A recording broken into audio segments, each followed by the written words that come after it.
Bismillahirrahmanirrahim. Assalamualaikum warahmatullahi wabarakatuh. Alhamdulillah rabbil alamin.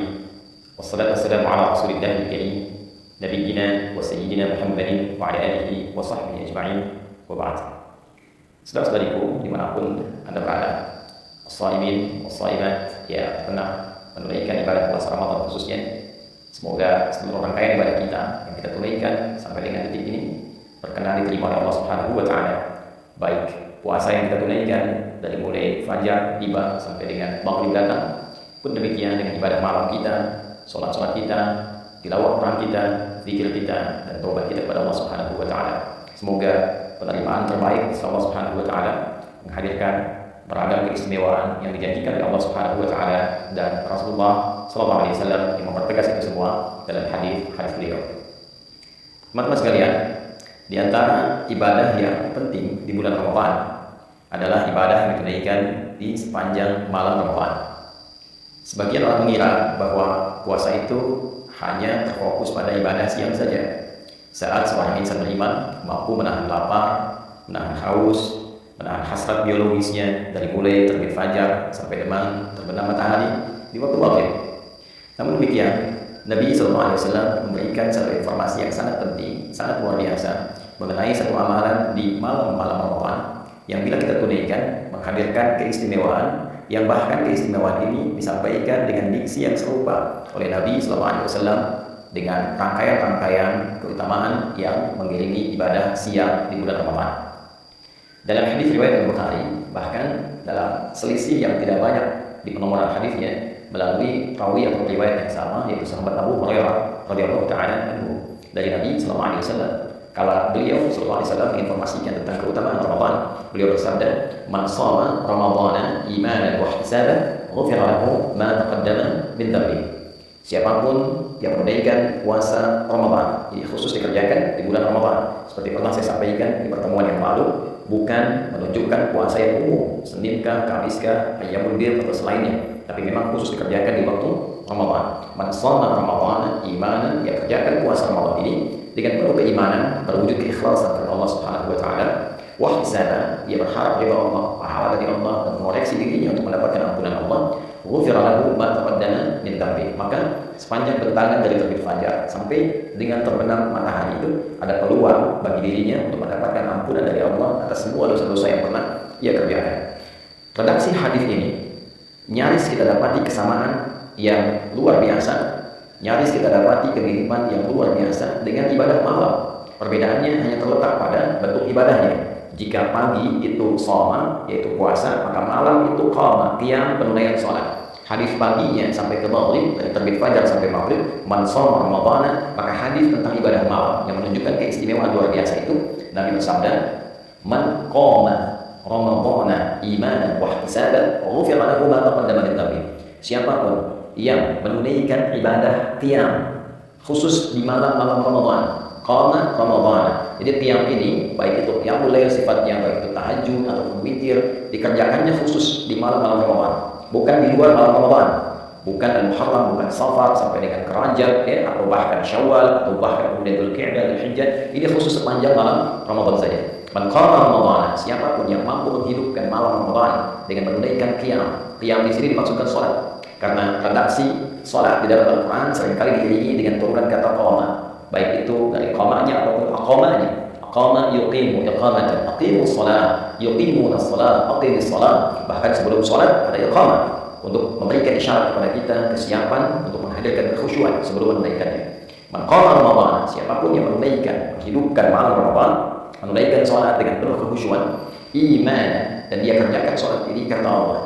Bukan karena trennya orang bangun dia bangun, bukan karena trennya orang menunaikan salat ini berjamaah dia ikut berjamaah, bukan karena trennya menunaikan salat di masjid fulan, masjid X, masjid yang ramai lalu dia ikut ke situ hanya untuk mengupdate statusnya. Bukan, dia kerjakan semua ini untuk mengharapkan ridha Allah Subhanahu wa taala.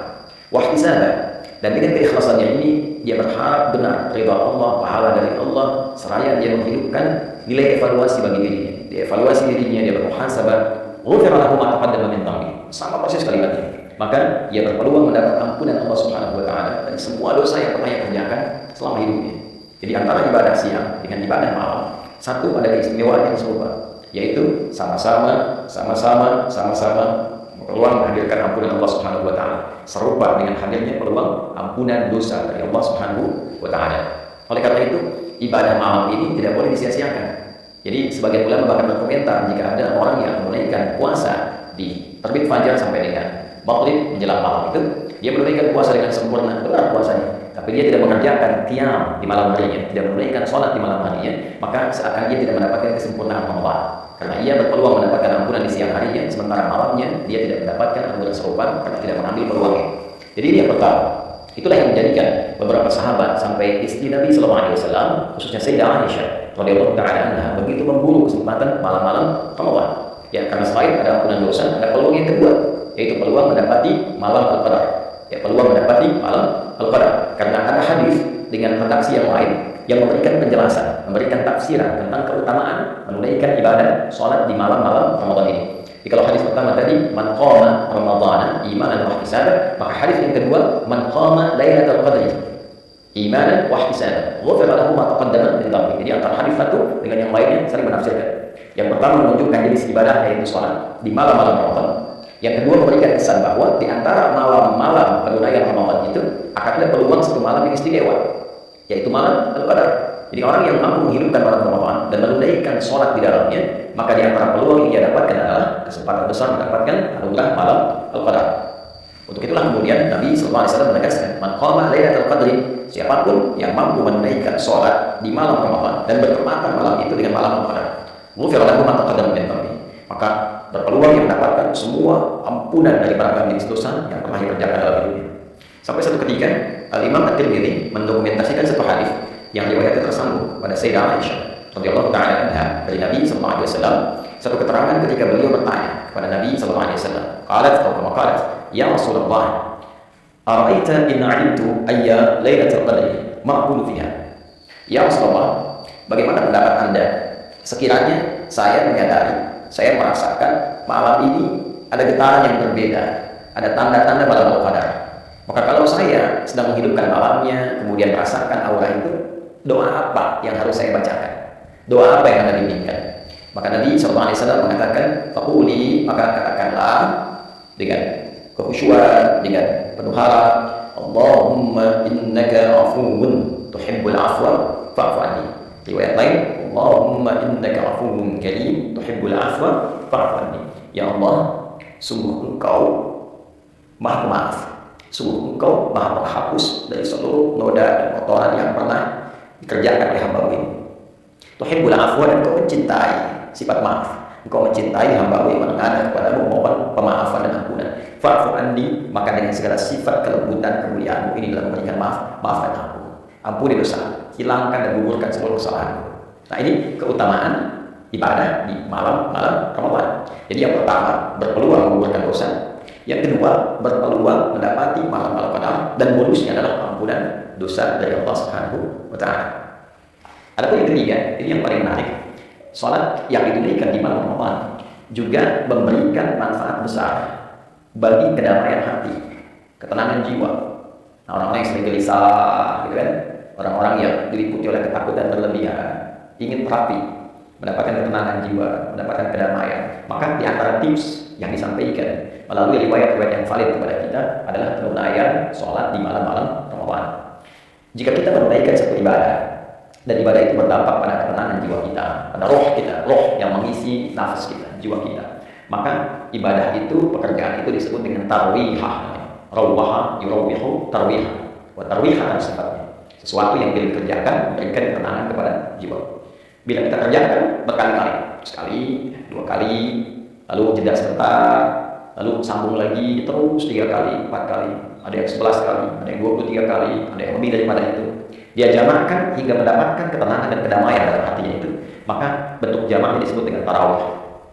Itulah sebabnya sholat yang ditunaikan di malam-malam Ramadan disebut dengan tarawih, untuk memberikan kesan bahwa manfaat sholat ini, ya, selain sifatnya juga ditunaikan dengan ketenangan, manfaatnya adalah memberikan dampak kepada jiwa yang lebih damai, memberikan kondisi kepada jiwa yang lebih tenang. Jadi orang yang rajin menunaikan ibadah tarawih dan ditunaikan dalam keadaan tenang, dalam keadaan yang baik, itu dampaknya ke hati akan memberikan kedamaian yang tidak didapatkan dalam suasana-suasana yang lain. Itulah sebabnya kenapa ibadah ini diviralkan namanya dengan tarawih, untuk memberikan motivasi kepada kita. Ayo, supaya hati kita lebih tenang, lebih damai. Yang kedua, ayo lakukan dengan tenang, bacaannya yang baik, jangan buru-buru, jangan tergesa-gesa, lakukan dengan penuh kedamaian sampai mendapatkan gelombang frekuensi-frekuensi ke dalam jiwa kita yang menghunjamkan kedamaian pada hati. Dari imam-imam yang baik yang memberikan getaran-getaran yang menenangkan kepada jiwa. Nah, itulah manfaat ibadah-ibadah yang ditunaikan di malam Ramadan, khususnya sholat yang kita hidupkan sepanjang malam Ramadan. Jadi sholat tarawih dia Ramadan bukan ibadah biasa. Sholat ini berpeluang menghadirkan ampunan Allah Subhanahu wa Ta'ala. Sholat ini berpeluang menghadirkan keutamaan datangnya malam Qadar. Sholat ini berpeluang memberikan kedamaian kepada jiwa. Masuk ke masjid dalam keadaan yang belum tentu damai sepenuhnya, pulang dalam keadaan yang tenang. Bila pun ajal tiba, wafat dalam keadaan tenang. Ditanya malaikat dalam keadaan tenang, kembali kepada Allah dalam keadaan tenang. Itu diantara keutamaan yang tersaji dari menu-menu ibadah Ramadan. Pilihannya kembali kepada kita. Jika Allah sudah membentangkan siang dan malam dengan beragam keistimewaan yang menghadirkan rahmatnya untuk mengembalikan kita dalam keadaan yang mulia, untuk menenangkan dan menunjukkan kedamaian pada jiwa kita, untuk memberikan pahala yang bahkan melebihi 1000 bulan. Bila dengan itu semua belum tergerak kita untuk menyambutnya, maka dengan cara apa lagi Allah memberikan peluang kepada kita untuk mengembalikan diri kita dalam keadaan yang baik. Saudara-saudariku, kita diciptakan dalam fitrah yang baik, kita diciptakan dalam kondisi yang mulia. Ramadan memberikan peluang kepada kita untuk mengembalikan kita dalam keadaan fitrah yang baik dan mulia itu. Mari kita menyambutnya, mari kita hidupkan, dan semoga Allah memberikan kekuatan kita untuk mengoptimalkan semua amalan dan keistimewaan yang tadi disampaikan. Allahumma taqabbal minna innaka antas samiul alim wa tub 'alaina innaka antat tawwabur rahim. Allahumma ij'alna min muqimis shalah wa nakhussuka ya Allah warzuqna ya arhamar rahimin bil quwwa wal hubb ya arhamar rahimin bil quwwa wal hubb at-tam li iqamati at-tarawih mukhlisina lak ad-din ya rabbal alamin. Sallallahu alaihi wasallam Muhammad wa ala alihi wa sahbihi ajma'in wa akhiru da'wana alhamdulillahi rabbil alamin. Demikian Adi Hidayat, selamat berbuka. Kami dari Mira. Assalamualaikum warahmatullahi wabarakatuh.